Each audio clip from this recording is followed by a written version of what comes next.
Bonjour et bienvenue sur la chaîne de Chemin Philo et notamment ici dans le cabinet Stella Maris Réflexologie Plantaire.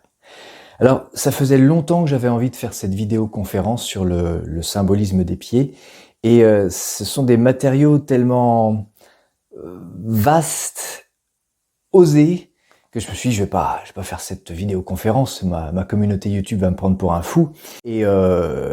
Et il y a 3 semaines, j'ai vu un documentaire sur les Kogi, qui est un peuple d'Amérique du Sud, qui a pour moi une grande sagesse. Et en voyant leur cosmogonie, leur sagesse, on va le voir tout à l'heure, en fin de vidéo, je me suis dit, je vais faire cette vidéo quand même. Alors, venez avec moi dans le symbolisme des pieds. Et vous savez, hein, on est sur la chaîne de Chemin Philo, ce n'est pas la vérité, c'est juste mes fantaisies, mes intuitions que je partage librement. À vous de sentir si cela vous parle ou si ça vous parle pas. Voilà. Nous allons plonger, c'est le cas de le dire, dans ce vaste monde des pieds. On va mettre les pieds dans le plat, sans se noyer, hein, parce qu'il faut garder les pieds sur terre. On y va tout de suite.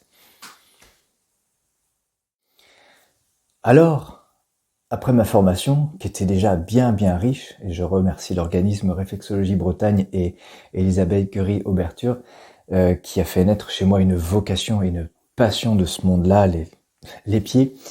Et bien après la formation, j'ai continué de lire plein de bouquins, de beaucoup d'origines, de beaucoup de courants, et je suis tombé sur ce livre-là, Réflexologie plantaire ayurvédique, de Manorama Moulin. Et il y avait un symbolisme qui, moi, m'a touché pour, normalement, les pieds qui touchent le sol. Elle proposait une vision, en tout cas, un champ lexical très intéressant. Et notamment, dans le bouquin, elle cite, vous savez, au niveau anatomique, au niveau charpente et anatomique du pied, on a des os dans le pied. Et elle dit que le scaphoïde, je vous mets un petit schéma là, le scaphoïde, en grec ancien, scaphos, c'est bateau. Intéressant pour les pieds sur terre, hein. Scaphos, en grec ancien, c'est bateau. Nous avons aussi l'os dans le pied qui est le cuboïde, kubos, en grec ancien, c'est l'ancre. Ancré de façon à ce que la barque ne se barre pas en fait. Et les métatarses, aussi os du pied, métas, ce sont des rondins de bois jadis dans l'ancien temps pour amener le bateau à la mer. Il descendait sur des rondins de bois pour le faire glisser sur l'eau. Et c'est tout à fait étonnant que pour nos pieds qui touchent terre, comment ça se fait que dans un lointain héritage symbolique, nos os du pied ont un petit peu une connotation de ça va sur les flots, ça va sur la mer. Très intéressant. Voilà le premier point. Un autre point intéressant, c'est qu'en astrologie médicale, nos pieds sont associés au signe astrologique des poissons. Je dis pas du poisson, des poissons. Et ce qui est intéressant, c'est que l'énergie archétypale des poissons, c'est ce qui est vaste en fait, c'est le grand océan, sans limite, l'amour inconditionnel, et ce sont aussi les mémoires de l'humanité. Et c'est ça qui est intéressant, les mémoires de l'humanité. Et donc, les poissons sont un signe d'eau.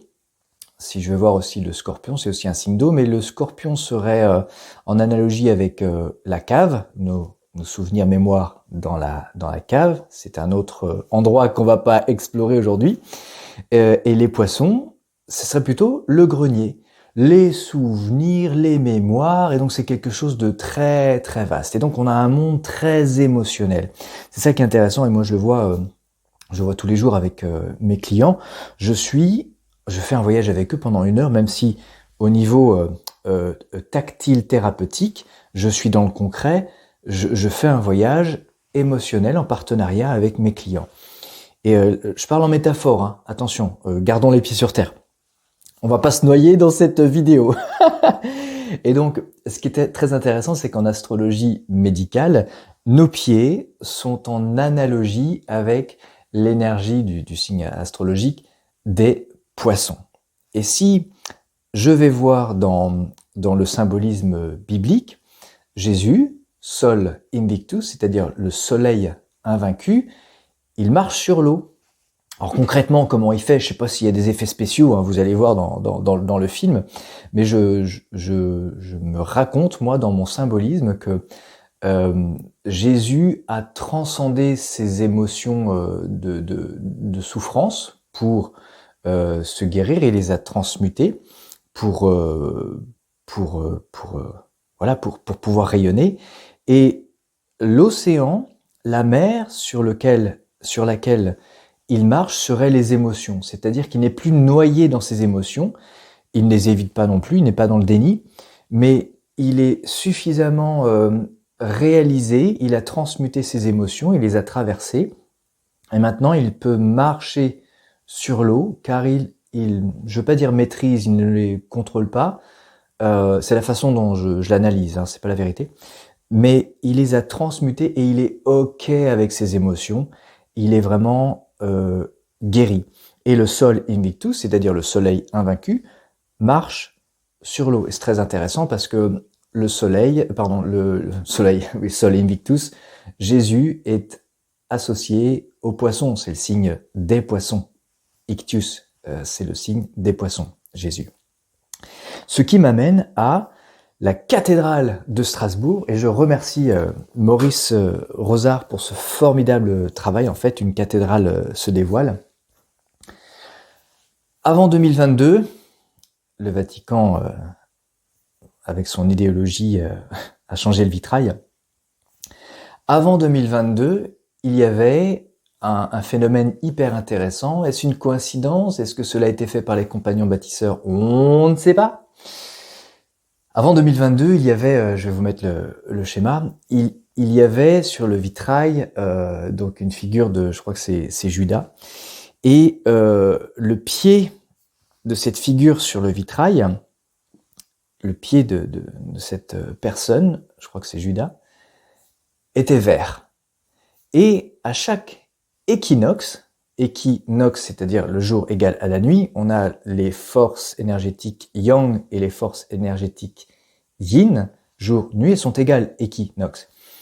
Il y a à ce moment-là le soleil qui passait avant 2022, qui passait par le pied couleur verte de Judas, et le rayon du soleil, Sol Invictus, soleil invaincu, arrivait sur le visage du Christ en résurrection.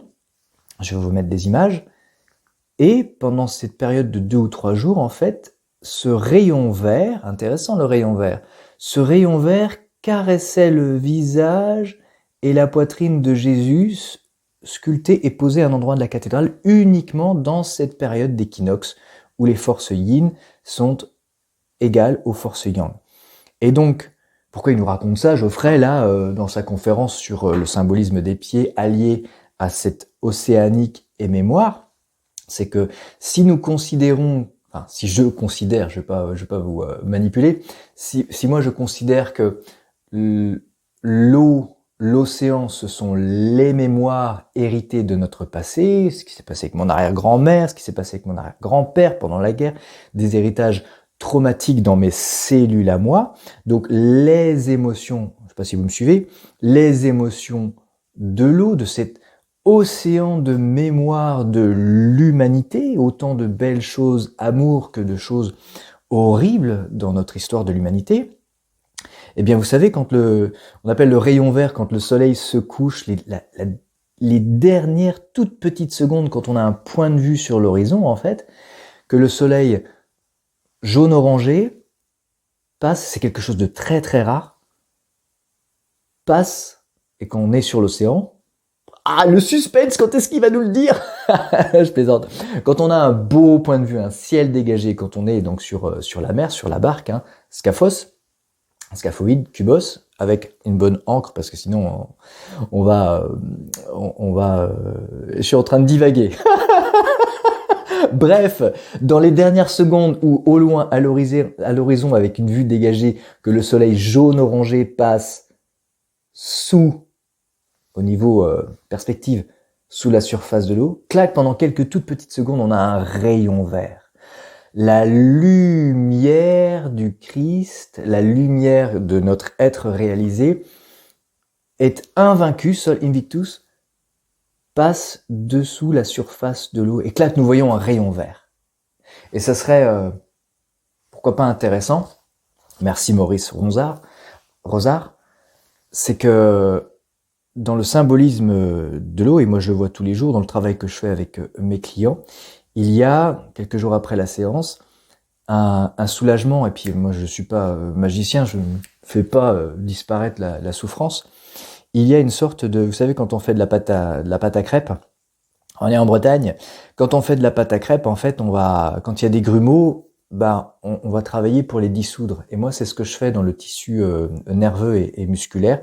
Avec le consentement du tissu musculaire et nerveux, je suis à l'écoute parce que je suis aussi musicien. Quand le tissu nerveux ne veut pas, je ne force pas. Je donne l'information, mais je ne force pas. Et donc en co-travail avec la personne, donc je travaille sur le tissu et je dissous. On a aussi un champ lexical de dissoudre dans l'eau. Hein. Vous savez, le sucre dans le café, il va se dissoudre. Donc c'est tout ça, moi, cette métaphore que j'aime, même si nous avons les pieds sur terre et que nos pieds sont mécaniques, hein, c'est de la charpente tissu nerveux et musculaire qui touche la terre. On marche sur la terre, on ne peut pas marcher sur l'eau, sinon, si on ne sait pas nager, on va couler. Mais là où je voulais vous emmener, moi, c'est dans ce monde de mémoire émotionnelle. Vous voyez la différence, hein? Je sais pertinemment que nos pieds touchent terre, oui, mais en analogie que j'ose vous partager, à vous de sentir si c'est quelque chose qui vous parle ou pas. Là où je voulais vous emmener dans ma conférence, c'est dans ce monde subtil et émotionnel que nous, par la porte des pieds en fait. C'est ça moi que je trouve ça fascinant. Et donc avec le livre de Manorama Mouline, ça a ouvert une petite porte, mais je me suis dit c'est pas charpenté, c'est pas fondé, ça va pas le faire. Quand j'ai lu le livre de Maurice Rosard sur le soleil qui passe à l'équinoxe par le pied vitrail de la figure, je pense que il paraîtrait que ce serait Judas. Je ne sais pas si c'est celui qui a trahi Jésus ou un autre Judas, je n'en sais rien, mais factuellement, dans l'observation, le soleil à l'équinoxe, le rayon passait par le pied. C'était pas l'épaule, pas la hanche, pas la tête. Non, c'était le pied à l'équinoxe. C'est une période donnée où les forces sont équilibrées, yin-yang, jour-nuit, équinoxe. Et ce rayon arrivait sur la statue sculptée du Christ, sur le visage et sur sa poitrine, être réalisé sol invictus, rappelant peut-être, le soleil jaune-orangé qui se couche derrière l'océan émotionnel de toutes nos mémoires pour se réaliser. Hop, nous avons un rayon vert. Et nous voici au dernier point. Il y a 3 semaines, je suis allé voir un documentaire sur les Indiens Kogi, un peuple plein de sagesse qui vit en Colombie, dans les montagnes. Et c'est après ce film documentaire que j'ai décidé de faire cette conférence sur les pieds qui seraient en analogie avec l'océan, les mémoires de l'humanité. Et je remercie Eric Julien qui leur a donné un formidable coup de main pour qu'ils récupèrent leurs terres qui ont été volées par les Blancs occidentaux avides de richesse. Je ne vais pas rentrer dans ce sujet-là. Donc merci à Eric Julien d'avoir fondé cette association Chendukwa qui aide les Indiens Kogi à récupérer leurs terres. Et Eric Julien, avec une communauté de scientifiques, ont proposé aux Kogi, qui ont un rapport vraiment intuitif avec la nature. Ils n'ont pas étudié avec la tête, ils le ressentent avec leur intuition en fait. Et l'association Chendukwa, Eric Julien, ont proposé aux Kogi de venir faire un diagnostic sur le fleuve du Rhône. Et donc en partenariat aussi avec d'autres scientifiques. Et pour faire ce diagnostic, le Rhône prend sa source dans les montagnes des Alpes avec des glaciers. Et il souhaitait que ça se passe plutôt là, quoi. Et les Kogis ont dit, ben, si on va voir les glaciers, il faut qu'on aille voir aussi l'embouchure. Parce que, en fait, les Kogis étaient très étonnés d'aller voir juste un endroit de l'origine et pas l'amont, et donc pas l'aval. Et quand ils sont arrivés là, sur le lieu du glacier, en fait, ils ont proposé cette vision, la vision des Kogis, c'est que l'origine du fleuve dans les glaciers, le glacier, j'en ai des frissons quand j'en parle, pour la conception des Kogis, le glacier, la source, en fait, ça serait le cerveau. L'origine, intéressant, hein, quand on parle en langage informatique, c'est le disque dur. Eh bien, le glacier, l'origine de la source du fleuve, ça serait le cerveau. Et quand les Kogis ont dit à l'association, mais nous ne pouvons pas aller voir le cerveau sans aller voir les pieds. Enfin, bon, vaut mieux qu'on vienne pas du tout, sinon ça servirait à rien. Et donc, dans leur diagnostic évident pour les Kogis, ils ne pouvaient pas aller voir amont, source, glacier, sans aller voir l'embouchure du Rhône, c'est-à-dire la Camargue, quoi. C'était pour eux, c'était impensable. Vaut mieux pas venir du tout. Enfin, c'était pour eux, pour les Kogis, c'est quelque chose de évident. Voilà. Donc ils sont allés voir le glacier à l'origine du Rhône et d'autres sources, je ne sais plus, du Pô, je crois, je sais plus. Et donc ils ont fait le diagnostic. Pour les Kogis, le glacier, c'est comme si c'était une entité vivante, le cerveau de la Terre en fait. L'origine, donc la partie cerveau, la partie en haut. Et donc ils ont suivi le Rhône, ils sont passés par différentes villes et ils ont vu plein de barrages, des barrages qui écologiquement servaient à produire de l'électricité. Et les Indiens étaient là, mais avec une grande tristesse. D'accord, ça produit de l'électricité, mais les pauvres poissons, la pauvre faune qui est là, qu'est-ce qui s'est passé en fait? Et ils ont dit à l'association occidentale, imaginez votre urètre ou votre voilà la vessie, et mettez une bague qui compresse complètement là pour produire de l'électricité, et puis votre vessie complètement compressée. Est-ce que ça vous fera du bien? Ou est-ce que dans votre système veineux, parce que dans toute l'embouchure des fleuves, après avoir vu le cerveau, donc le glacier, l'origine, la source, tout ce système irrigué de fleuves, et aussi en analogie avec le système sanguin, mettez une bague qui compresse votre veine, qu'est-ce qui se passe, quoi? Là, c'est un AVC ou c'est une thrombose, quoi. Et donc ils ont dit, mais si vous mettez un barrage sur un fleuve, c'est comme si vous compressiez votre système veineux, la pauvre faune, quoi, les poissons et tout ça, c'est vraiment triste.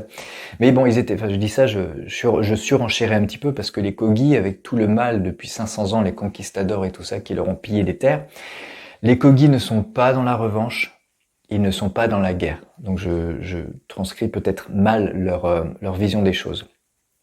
Ils l'ont dit, voilà, je vais de l'eau dans l'eau dans mon fleuve. Ils ont dit, mais que se passe-t-il avec la faune? Enfin, ils étaient interloqués, quoi. Et à la fois, ils ont manifesté leur douleur par rapport aux poissons et à la faune aquatique. Et je vais en venir à la conclusion de toute cette conférence, que même si nos pieds touchent terre, c'est de la mécanique, c'est de la charpente, c'est de l'anatomie. Il y a quelque chose à voir avec ce grand océan, et c'est à la sortie de ce documentaire que je me suis dit, je vais quand même faire cette conférence. À vous de sentir si ça vous parle ou pas, hein. Et je vous mets le schéma ici, en fait. Dans leur vision des choses, le glacier à l'origine du fleuve serait le cerveau, donc le disque dur. Il y a des mémoires, on va dire, cristallisées. Et donc tout le circuit du fleuve, des rivières serait en analogie avec cet être vivant qui est notre Terre. C'est pour ça leur message, c'est de faire attention au vivant, parce que c'est le vivant qui nous fait vivre. L'homme fait partie du tout. Et donc dans leur vision vivante de la Terre, l'embouchure, en fait, quand ils sont allés, ils ont fait tout le circuit, donc du glacier Alpes-Rhône jusqu'à l'embouchure, c'est-à-dire la Camargue. Ils ont dit que la sortie, ce delta de Camargue, en fait, la sortie du fleuve dans la mer serait en analogie avec les pieds. Nous y voilà, les amis. les pieds, c'est-à-dire cette jonction entre ces ramifications de circulation d'eau, alias les veines de la Terre, sort dans ce grand tout. C'est là où je rejoins avec le signe astrologique des Poissons. Nous avons un grand tout émotionnel sans limite, ou alors amour inconditionnel, ou toute mémoire de l'humanité. C'est ça le signe des Poissons. Je passe maintenant au Kogi, c'est-à-dire que le fleuve sort dans ce grand tout et devient en fait la mer, devient l'océan, c'est l'embouchure, c'est là où ça va. Et puis nous, quand nous mourrons, à la fin de notre vie, au moment où la feuille de route est arrivée, dans notre départ, nous repartons à la terre où nos ancêtres ont aussi été enterrés. On est d'accord que c'est pas l'eau concrète, hein. Je parle de ce grand héritage de l'humanité que nous sommes. Et là où je voulais vous emmener, c'est que les pieds sont un endroit énergético-émotionnel. Pour moi, ils contiennent vraiment une porte sur ce monde émotionnel. C'était le message que je voulais vous transmettre dans cette conférence. Nous parlons bien d'analogie, nous parlons bien d'énergie. Je ne parle pas de côté mécanique, on est bien d'accord, que nos pieds sont sur Terre, ils marchent sur Terre. Voilà.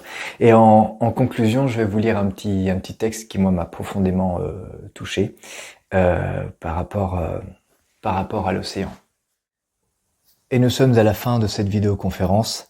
J'avais envie de vous lire le texte de Khalil Gibran. La peur est une émotion.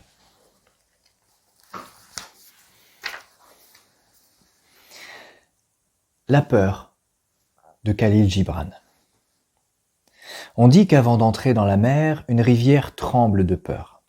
Elle regarde en arrière le chemin qu'elle a parcouru depuis les sommets des montagnes, la longue route sinueuse qui traverse des forêts et des villages. Et devant elle, elle voit l'océan si vaste qu'y pénétrer ne paraît rien d'autre que de devoir disparaître à jamais. Mais il n'y a pas d'autre moyen. La rivière ne peut pas revenir en arrière. Personne ne peut revenir en arrière. Revenir en arrière est impossible dans l'existence. La rivière a besoin de prendre le risque d'entrer dans l'océan parce que c'est alors seulement que la peur disparaîtra. Parce que c'est là que la rivière saura qu'il ne s'agit pas de disparaître dans l'océan, mais de devenir l'océan. Khalil Gibran.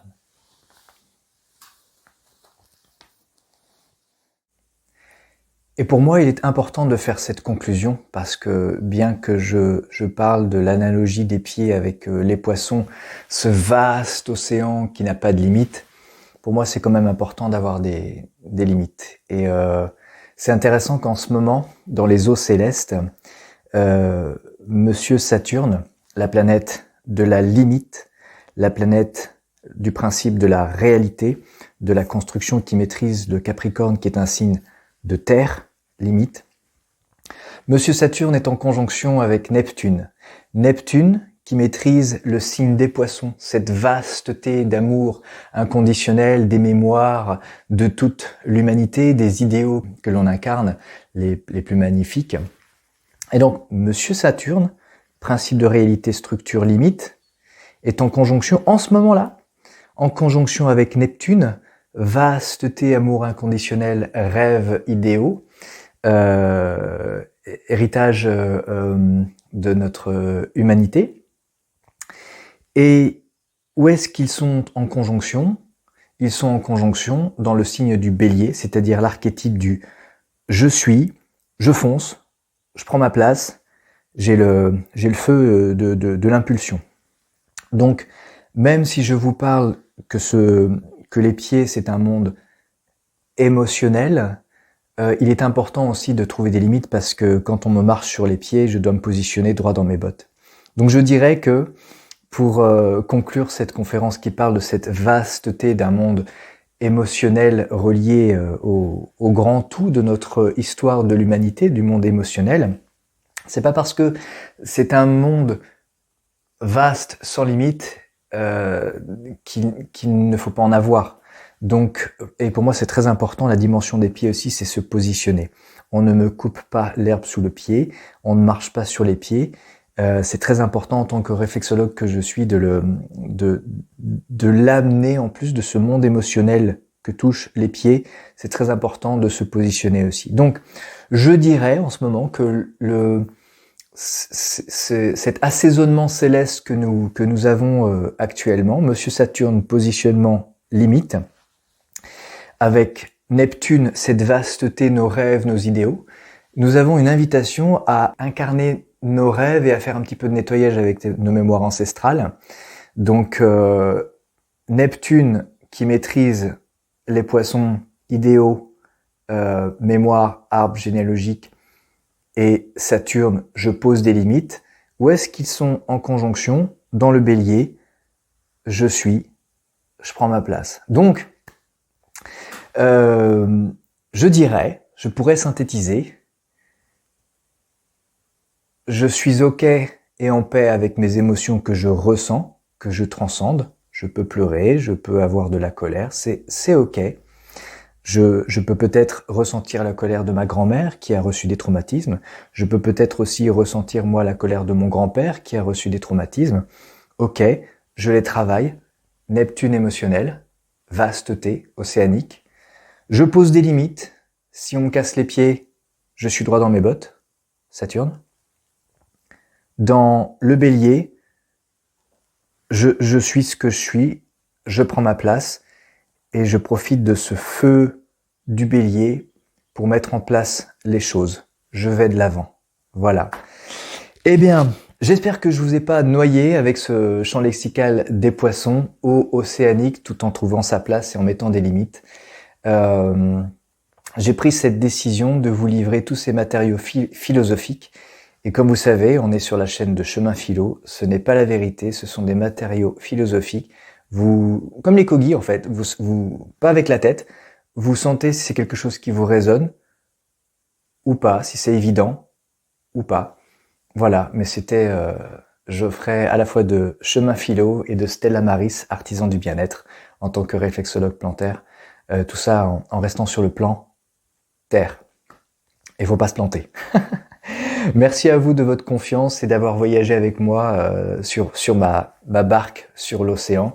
Et quand on se pose dans un port, pour se poser tranquillement, c'est important d'avoir Kubos, l'ancre, pour Scaphos, la barque. Et Scaphoïde et Cuboïde sont des os, comme vous l'avez vu dans cette vidéoconférence, sont des os du pied. Voilà, j'espère que vous avez pris votre pied en regardant cette vidéoconférence.